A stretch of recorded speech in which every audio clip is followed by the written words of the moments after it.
Packing your house can seem like a very daunting task. So we always recommend giving yourself enough time so the stress doesn't get too much. This means leaving 4 to 8 weeks in advance to start packing, but it really depends on how busy you are, what you've got going on in work, family life. So work out what amount of time each week you can potentially commit to packing and set yourself a realistic time frame. But remember this, it will always take longer than you think. Where to start packing? Really look at the areas that you're not going to need. It could be the winter or summer clothes in the kids' bedrooms that you're going to pack away. Those items that you haven't used, go through the loft and start organizing stuff. Start backwards and you're going to be finishing with the kitchen. This is the area of the house that you're going to use the most, probably right up until move day. So think of a logical system and go back through it. So let's have a look at what packing materials we might need to get your house packed up. Now, every house is different, so if you are unsure, book in for an assessment and we'll give you a list of all the items you're going to need to get packed up. But as an overview, we're generally going to use some bubble wrap, and this is going to be for our large, fragile items. Packing paper, this is going to be used in the kitchen for our glassware, our crockery. We're going to have 2 sizes of boxes, which I'll go over, one for our heavy items and one for our fragile items, and a larger box for everything else. We're going to want to get some tape. Now, try to avoid buying the really cheap tape. It doesn't stick, and in winter months, it can be a nightmare with coming unstuck. So a good quality tape and a fragile tape to make sure we label the fragile boxes. I recommend a pair of scissors. This comes in very useful for the bubble wrap. A pen, if you haven't got labels, very good for marking the boxes, and we'll go over that in a bit more detail later. And if you've got a lot of boxes, a tape gun can be a very good tool to have. It's going to save you a lot of time. Not essential, but if you've got 100 or so boxes to tape up, this can be a great time saver. You should be able to pick them up online for about £10. Now let's talk about boxes. So the important thing when we buy boxes is that we make sure we get double walled boxes. And by double walled, if you have a look at a box here, what we have is a double pattern across here. This shows us it has twice the strength. Some customers, they buy cheap boxes and what they'll find is they're single walled, they're flimsy, and then we get loads of problem with them crumpling when you pick them up, not having the strength to withstand the weight and look after your items. So this typically is a standard box that we would use for books and fragile items. We're looking at about 30 centimeters by about 50 centimeters.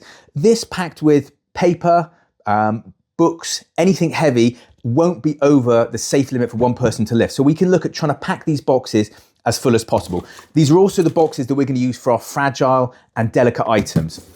When we're looking at other boxes, we can look at a slightly larger box. So this is the box we would use for everything else that's not going to go in the fragile or the heavy box. So slightly bigger. Now we're looking at around 40 by 60. Gives us a bit more space to work with. Again, it's double walled. We want to make sure it's nice and strong. And those 2 boxes in this kit should be everything we need to get you going. There will be chances and some circumstances where you have some delicate items that might need extra attention. And this we can look at export wrapping, padded corners. Generally we find customers that have very large TVs, which are now very thin, they'll need extra care, or antique furniture, which might need extra wrapping and protection. So if you have any of these items in your home, get in touch and we'll tell you the best way to prep them for transport. Find an area in the house where you can start storing the boxes. What we don't want to do is have a pile of boxes in the living room, causing a disruption and making family life hard for you. So check it out. What have you got? Are you lucky enough to have a spare bedroom, a garage, a utility room? If not, find a little area where you can create a little box wall to store items whilst they're being boxed up. Bearing in mind, they're going to be there for a few weeks, so they need to be out the way. Looking for flat walls, clean spaces where we can stack them up and they're not going to be too much of an inconvenience. We'd always recommend getting packing paper. Here is a 1 ream of packing paper. We should be able to pick this up for around about £20 for the whole ream. This amount of paper will do a standard size kitchen and have enough to spare. We obviously use bubble wrap here, but bubble wrap we're going to use for our fragile, our china items, or anything which is large and won't fit in a box. So we do use this, but primarily packing paper. It is unprinted newspaper. It just doesn't have any of the toxicity that comes with newspapers, and it's easy to recycle. Let's have a look at how we wrap glasses. Very simply, we're trying to make a crumple zone around the glass. So I want to scrunch the paper up to try and create a protective layer, which is going to stop the glasses hitting together. Doesn't need to be any more complicated than that. And I'm going to put it into my box.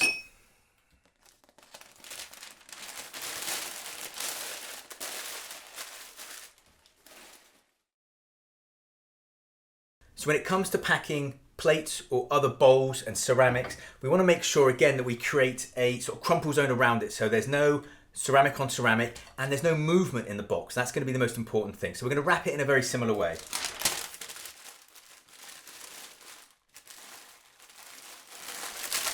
The important thing with plates is I'm going to stack them vertically and not have them laying flat horizontally. This is in case there's an accident and a box is dropped, it's going to save how many of those plates get damaged in the stack.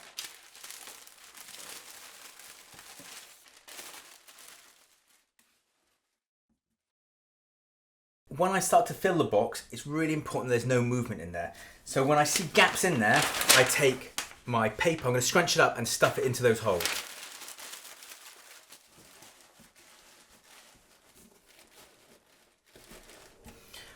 When I've got an idea of all my plates in one place, I want to see if there's any other items I can fit in there. So here I've got some more glass and fragile items. Difficult to wrap like the plates, but very similar to the glasses.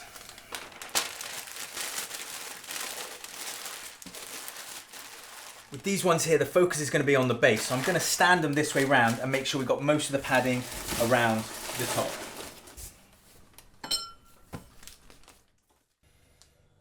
So here we go. You can see we've got our plates stacked nice and vertically here, and there is a little bit of space in the box here where I can move things. So really, before I finish this up, we want to stop the movement. So here I've got some non-breakable cups.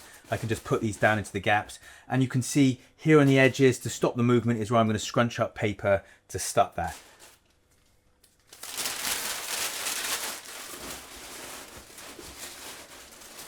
Ultimately creating a box which isn't going to have any movement in it at all, and there's no ceramic or china on china at all. So here is a prime example of boxes which haven't been packed correctly.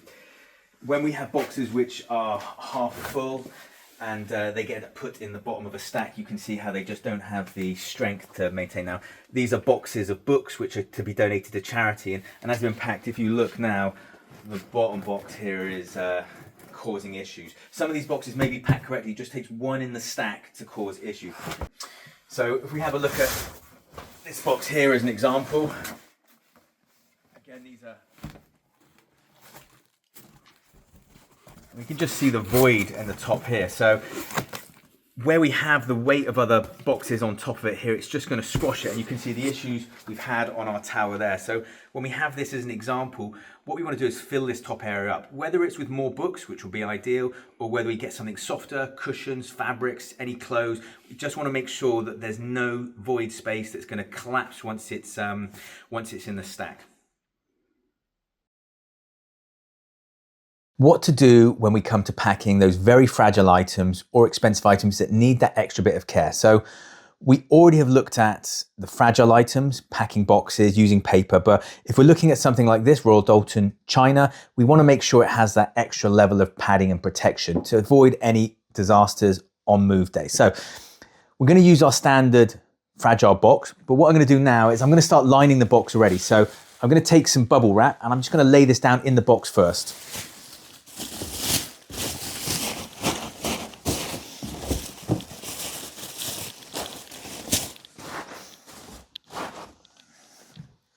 Now, I'm going to wrap this in bubble wrap and I'm going to wrap it in paper, and then we're going to put it in the box and we're going to stuff it. What we want is a cushion. None of this is touching the outside of the box. There's a crumple zone in between that and the box, and there's nothing else close to it. So we're just going to put less items in the box, more packing materials, and make sure that it is very well secured for transport. Now I want to make sure we get several coats around this.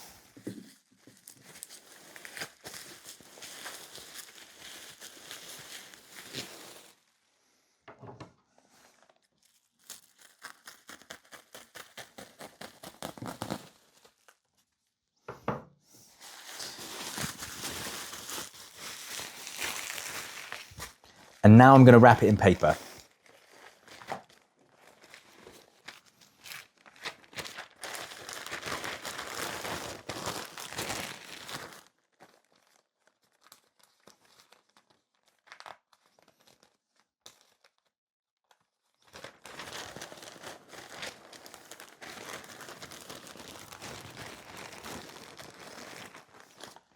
So what I have now is a very well padded and well wrapped item, but we're going to put it into the box with additional packing stuff. So what I'm likely to do now is to take some of my packing paper, and I'm going to make sure there's no movement in this at all. And as we start wrapping other fragile items and items of china, we're going to put them in and make sure there's no connection at all. We're stuffing every gap of that box so it doesn't move at all. When it comes to labeling it, I'm going to put not one, but 2 passes of fragile tape. So at a glance, it doesn't just say fragile, it has double fragile. So we know of all the boxes to look after, this one has to be handled with extreme care. So when it comes to packing bottles and liquids in your kitchen, there's a couple trains of thoughts. Firstly, if you have an expensive alcohol or wine collection, we can get special boxes which are going to segregate those bottles individually. But if you just have standard stuff from the cupboard, not too precious about it, we're going to pack those in a standard box. Now, we're going to wrap them as we've been doing our sort of glasses.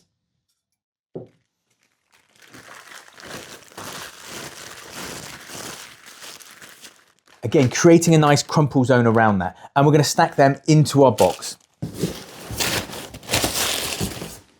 It's important we do a check to make sure the bottle isn't too big for the box, because we don't want to have the uneven surface if these are going to be stacked.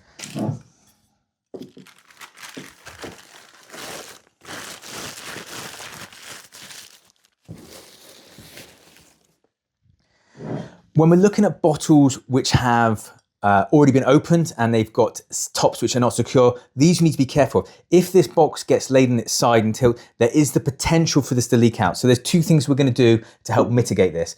Firstly, we're going to take a little bit of tape and we're just going to tape up the top.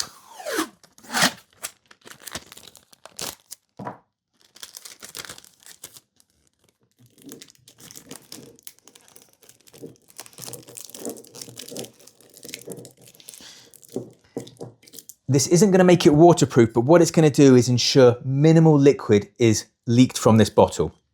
Then we're going to wrap that bottle and put it in, but we're going to write on the box very clearly this way up. We're going to mark it with our fragile tape, but we're also going to write on the side of the box this side up, so we know when that box gets stacked either in a storage unit or on the van, it doesn't get put on its side, it doesn't get turned around, because there is the risk of things leaking out of that bottle. So when it comes to packing pictures and mirrors from your house, there's a couple rules of thumbs we need to go by. What we're going to look at is the size of the item to be packed and how fragile it is. So if we're looking at anything that will fit in our standard fragile box, talking the standard sort of style picture frames, we're going to wrap these in paper. It's a wooden cover. There's no chances of it being glass on glass, but we're still going to wrap it with paper and put it in our box.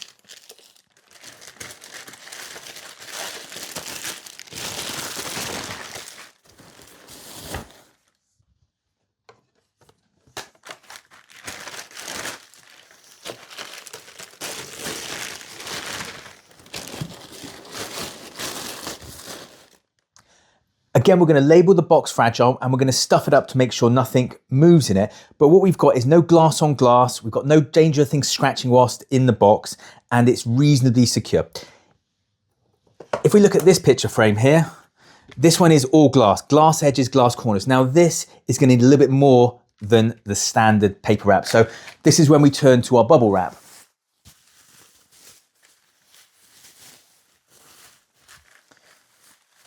We want to be cutting a square which gives us at least a couple coats to go round there.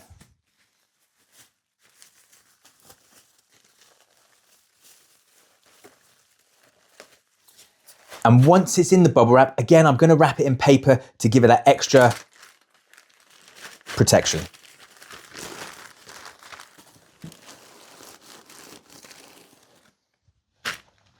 Anything that's too big to fit in the box, we do have padded picture bags to move these.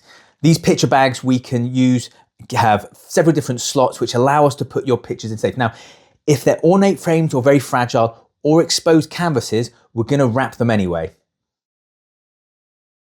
So let's have a look at wrapping a mirror. Now, I've got mirrors, but this would be for anything which is fragile framed, exposed canvas, or anything that's just sentimental that we want to make sure we take extra care of. So again, got my bubble wrap, nice big flat working surface.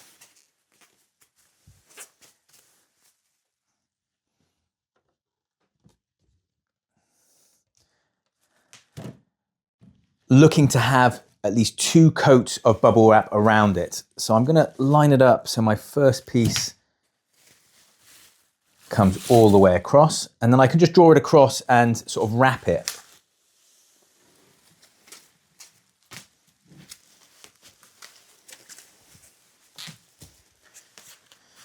So 2 coats all the way around. And because I've got the excess on the sides here, it's gonna give me a little bit to fold up and just make sure we've got extra padding on those corners.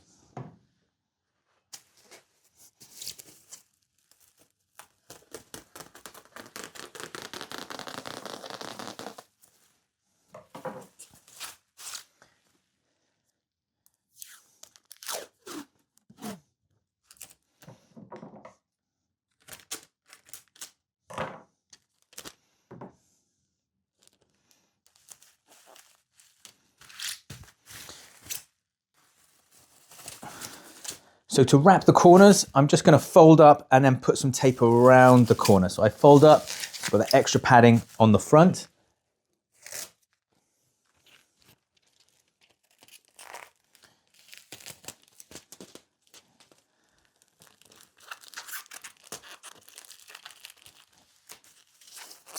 And there we have a nice corner buffer to make sure those areas that, if it is going to impact, it's going to be the corners that get knocked first. So we've just got as much padding on there as we can from that bubble wrap. I'll turn it around and do the same on the other side now.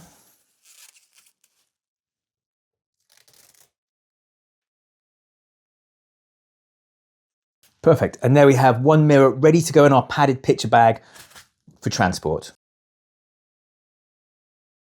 So a question I get asked a lot is how to pack lamps and what to do with them.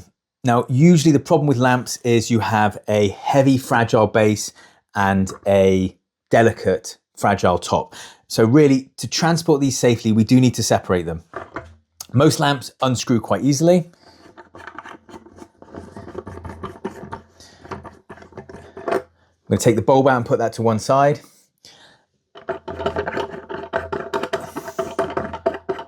Which secures it, and then the lampshade will come off. We're going to put these directly into a large box. Usually I would leave this box open. I would label it top box. Top box meaning it's to go on the top of the stack. The items in here are so fragile, we don't want anything to go on top of it. So leaving it open so people can see, or labeling it top box and making sure it's well known that it shouldn't go anywhere other than on top of anything else. When it comes to the bases, if it's a fragile porcelain or ceramic unit, we're going to wrap it with bubble wrap, and again that will get boxed up on its own, separate from the lampshades. If it's a standard one like this, it can probably go straight into a box without any protection. The other important thing to do is what to do with the cables. Now, this goes with a lot of electrical appliances that you've got. Whether it's in a box or not, these can be a problem. Large standard lamps that you're going to carry, we don't want these trailing about the place. So we're just going to wrap this up to keep it tidy.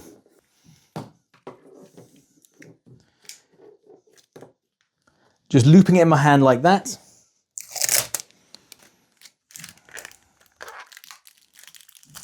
And then one piece of tape to keep it secured. So now we don't have a trailing lamp. So if someone was carrying a large item, we want to make sure this isn't going to become a trip hazard. And when it's been packed in a box, it's not going to cause any issues when unpacking, getting snagged, potentially damaging the lamp. So let's have a little look at how we pack loose items from drawers and cupboards. Now, we don't want to just put the items straight into the box. They're going to go everywhere. It's going to be messy. So we're going to look at how we can wrap them using packing paper, nice and simple. Now, I'm in the kitchen, so we're going to look at items from kitchen drawers, but really this could come from anywhere in the house. Your random drawer that every household has of bits and pieces, stuff from the bathroom cupboard, bedside tables, anything where you've got a lot of loose items that we want to stay together, but don't necessarily need wrapping for protection. It's just more to organize them. So I'm going to take some spoons here and we're going to wrap them in our packing paper.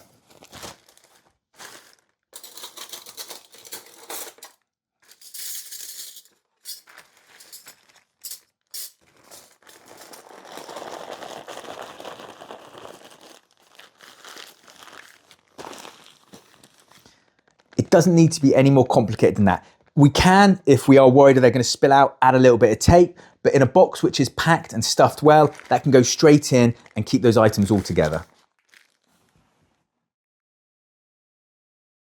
So what key items do we need to be really considerate about when packing? Now, we have started packing with the non-essential items, and as we get closer to move date, we're going to have to start packing those essential items. So firstly, as we get closer to move date, make sure you put aside for you and the members of your family 48 hours worth of supplies that they're going to need. This can be important things you need for work or school, clothing for 48 hours, any medication you're going to need, anything that you need to have on hand straight away and know where it is, have a think about it and put it to one side. If you're using a professional packing service, make sure we put those items in one place. It could be on the beds, it could be on the dining room table, but areas that you know our packers won't pack and you know exactly where they are. Whether they're going to travel using the car or you just know exactly where they are, it's really important that we make sure those items don't get packed and lost for you. Now, if we look at what's the last items we should pack, always, I say this, is the tea, coffee, the kettle, the things. Removal men work very well when they're caffeinated. So this is the items I would pack last and I would label the boxes so we know what's in them. Other things we may want to know exactly where they are is our medication. Any unexpected illnesses on move day for you, the kids, knowing where the Calpol is can be a real lifesaver.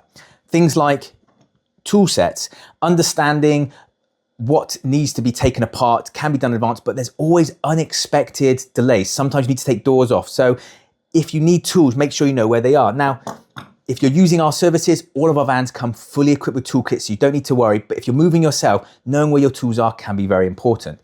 Other sort of essential items, which we can't go without, phone chargers, maybe a little knife to open boxes up to help you underway, or a special box opener. On some occasions when we move people, we have moved in and the old owners have taken all the light bulbs and the toilet roll. So having some essentials on hand can be really important. And when you have moved and you want to sit down and relax, knowing where the TV remote can be a lifesaver. So think about what items you need, what creature comfort, put them in boxes, label those boxes clearly so you know what's in each box and go from there.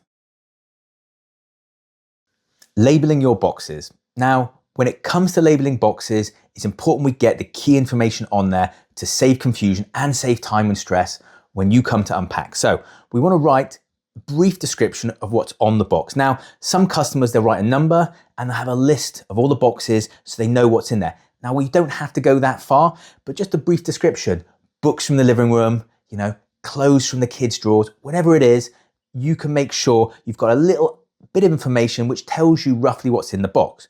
Now, the second key bit of information is labeling what room you'd like the box put in. Not necessarily where it was packed, because some houses change and room to room is going to be different. But if you put what room you want it in, we know when we're taking it off the van or you're carrying it into the house, which room that goes into. So you get all the right boxes in all the right rooms. Now, where to write on the boxes. Now, this is important because we want to have a uniform system which is easy to read. So we always recommend, once you've taped the box up, is to write on the tape. Start with the room you want the box to go to and then put your description. This way, anytime a box is picked up, it's very clear and easy to work out where it's going and what's inside. The other key point about this is it allows the boxes to be reused again. We can take the tape off, retape them, and then as we're writing on the tape, there's no messy confusion about what's in each box for multiple moves. So you can pass those boxes on to the friend that's moving house and they don't have to go straight away to the recycling centre. So when we're looking at bedrooms, predominantly we'll be talking about packing clothes. Now, we're going to be looking at wardrobes and chest of drawers and how to get these items packed up. Now, with clothes, we can look at larger style boxes. We don't necessarily have to go for our smaller boxes. We can pack the larger boxes and not worry about weight. We have hanging items in wardrobes. We'll also have potentially drawers in wardrobes, and we will have some chest of drawers about the place. Now, rule of thumb for chest of drawers, we don't necessarily need to pack the items in them. If you have a chest of drawers which is full of clothes and we can take the drawers out, what we'll do is we will remove the drawers if the unit is too heavy, carry the unit minus a couple drawers to the van, put the drawers back in, and then wrap the item of furniture in a blanket, safe for transport. So when we're looking at chest of drawers, as long as you're happy for us to take the drawers out, don't worry about packing them. If we're talking about bedside tables, which might have fragile items in, then potentially we want to pack those items securely or take them out. With wardrobes, when we've got hanging items, we have two options here. We have our larger style boxes, which we can use, and we have our wardrobe boxes that we can use. The difference really is whether you want the items to go into a standard box and potentially be folded, or if you do have some nice suits and dresses and we want to have those items hung classically, we can use these boxes. So looking at the standard box. So if we take, for example, an item on a hanger, there's not necessarily any need to take it off the hanger. We can fold the item and put the item with the hanger straight into the box. And we can pack the box up this way, not really having to consider taking it off the hangers, because ultimately if we take it off the hanger, it's just going to get put back on. So items like this, t-shirts, pairs of trousers, I would fold nicely and put in to the box. Again, we can look at packing the box out to make sure it's well filled. As we spoke about earlier, we don't want the box to be half empty. We need a nice full box, so if we do stack it, it's not going to sag. If we look at the wardrobe boxes here, the standard wardrobe boxes here come with a set size rail. And really it's as simple as taking the items that we want to remain hanging and stacking them into the box. Typically, we see people that have very nice dresses, shirts or suits using these wardrobe boxes. They are slightly more expensive to purchase than the standard size boxes. So sometimes we get a split where we have a couple boxes for all the nice suits and clothing and standard size boxes for everything else. Preparing items ready for transport. Now, when we're looking at the items in your house, we need to sort of evaluate and work out which items will need the attention before move days. These are going to be large items that potentially will have trouble getting out the doors, heavy items that we want to split down to make sure they're manageable weight, or fragile items that need extra care, padding and wrapping before transport. Now, larger items like wardrobes, which have maybe been built in the rooms, potentially won't fit down the stairs. So we need to be able to dismantle them to a size where they can go down. This doesn't necessarily mean a full dismantle. We can take things apart to a point where they will just fit down. So if it's a triple wardrobe, we might be able to split it to a double and a single, take out some of the items. We want to make sure when they are dismantled, they're sturdy, so they're not going to get damaged in transit. So sometimes half dismantling a wardrobe is asking for trouble because it won't be sturdy enough to move. So make sure your items are well secured. If you're not sure, just speak to one of our team and we'll advise you the best way to get these items ready. Now, when it comes to the actual dismantling, let's say your bed base we're going to take apart, we need to make sure that the fittings and fixtures are clearly put to one side so we don't lose them. Typically what we do is we take a bag and we'll put all the connectors and screws in that bag and then tape it to the item of furniture that we're dismantling. This way, there's no confusion as to where it goes. And if your item ends up in storage for a few months, we're not going to worry about where that is. When we come to assemble it, it's there ready to go.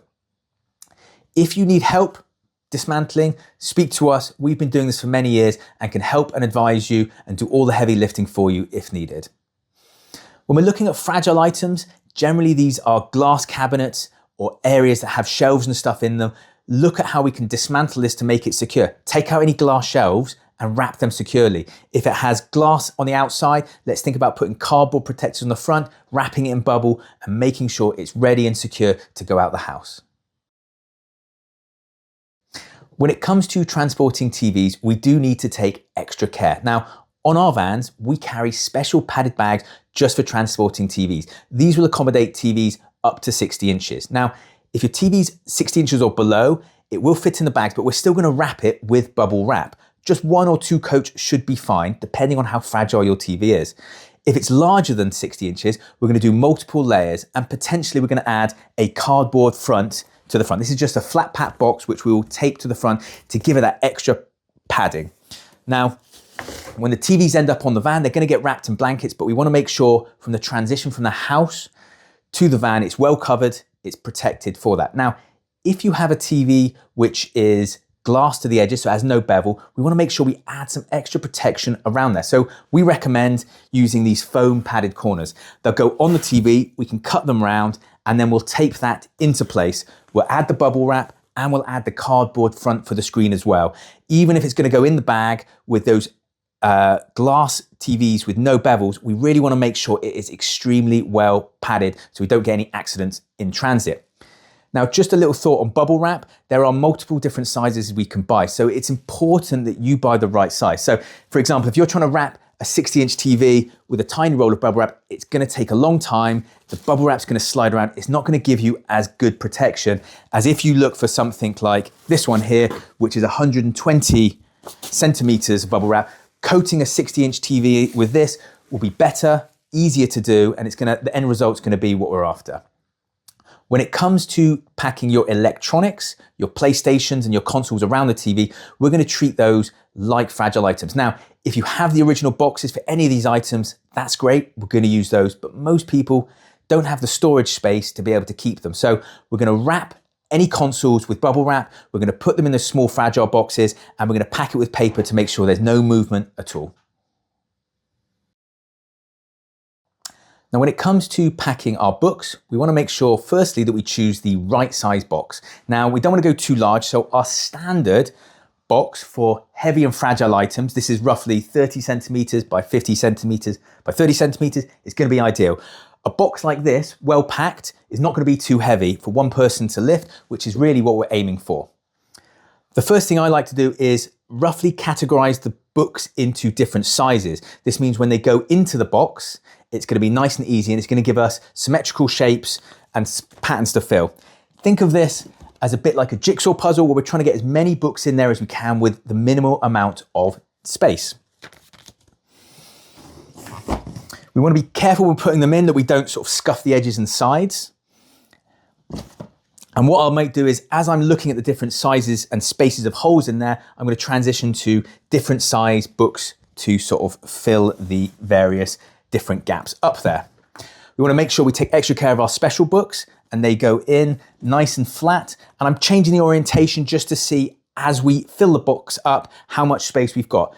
The two important things we need to remember is we don't want to overfill the box. So as we close the lids, we need to make sure they go flat. This is really important when we're stacking boxes of books on the van or in storage that they don't topple over.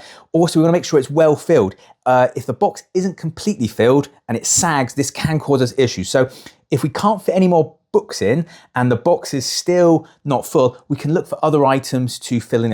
Whether it's a cushion from the sofa, a few items of clothing, or we return to our packing paper and we're just scrunching this up to fill those voids. What we want to make sure at the end of the day when we've packed the box, it's well packed and there's no sagging or empty spaces inside. So let's have a very quick look at a practical way to pack shoes. So lighter items, so we're going to be looking at a larger style box. Shoes come in all different sort of shapes and sizes. The most important thing we want to make sure is that the soles of the shoes, the dirty parts, are going to be touching the other shoes, especially if we're looking at trainers, ones that might have been used outdoors and are a bit muddy, especially it's winter at the moment, so that time of year. So we're either going to place them sole to sole and put them in the box, or we're going to place them top to top where we're then going to have sole to sole matching. So depending on the type of shoe you've got and how it's going to go, I'm just going to pack them in, making sure that I don't have any of the dirty parts of my shoes sort of touching. Once we've got to a complete layer, what I'm going to do is take one piece of paper and I'm just going to lay this down on my shoes. So now the next layer, again, we're just separating them so they don't end up sort of touching and getting any of that mud or dirt onto our other sort of shoes.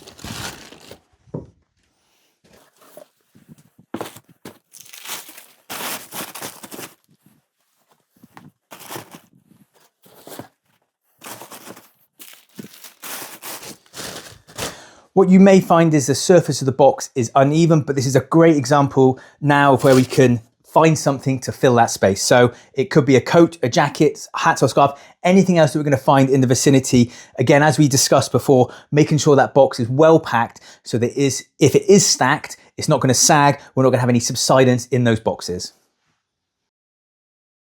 So when we're coming to pack up the rooms, it's really important that we do check everywhere. So move out the furniture, check behind the sideboards, look under the sofa and behind it, make sure we've got everything. We don't want anything overlooked. One of the common things people leave to the last minute and forget about are items like rugs.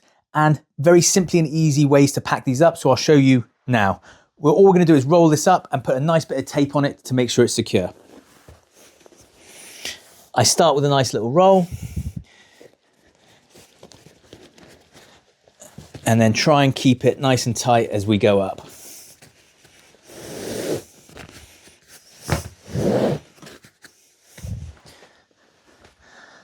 Once we've got that, a little bit of tape to secure it.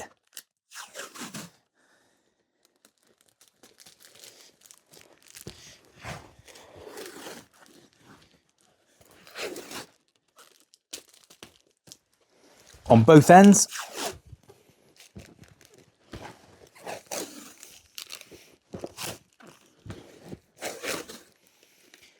Making sure I go around a couple times just to ensure it doesn't come undone during transit.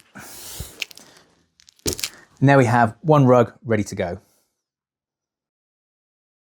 Moving with houseplants. Now, if you have a lot of houseplants, we need to be able to transport these safely and securely. So we have a few different rules of thumb based on the size and the type of the plant. So firstly, when we're looking at the smaller sort of pots, carrying these out individually is going to be too much. So we're going to use our standard size box for heavy or fragile items.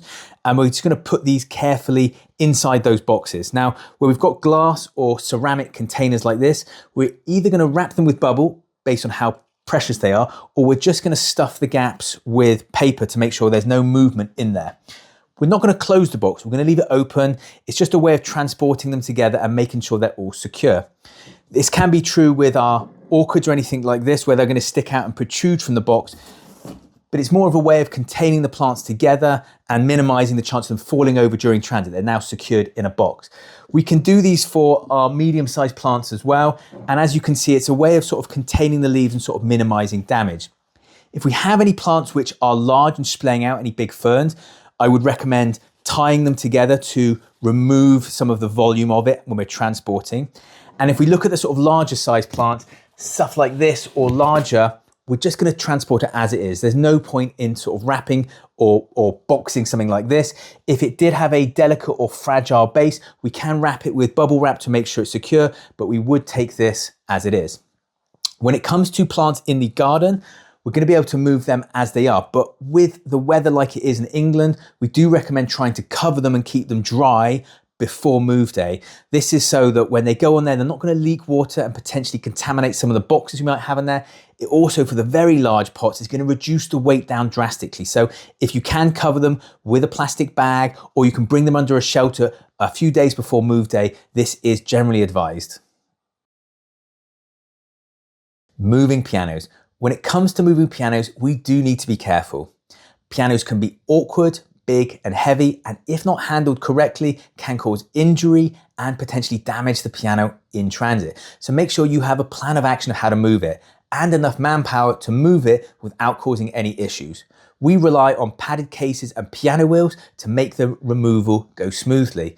But when it comes to awkward access, flights of stairs, or large and expensive pianos like the baby grands or the grand pianos, even we look for specialist assistance from companies like Mickleborough's Music, who can transport these without any issues and save a real headache on move day.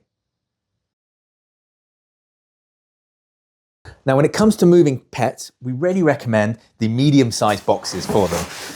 We don't want to go too big because we want to give them a little space to... I'm going to put you in a box. I'm joking. Moving house with pets.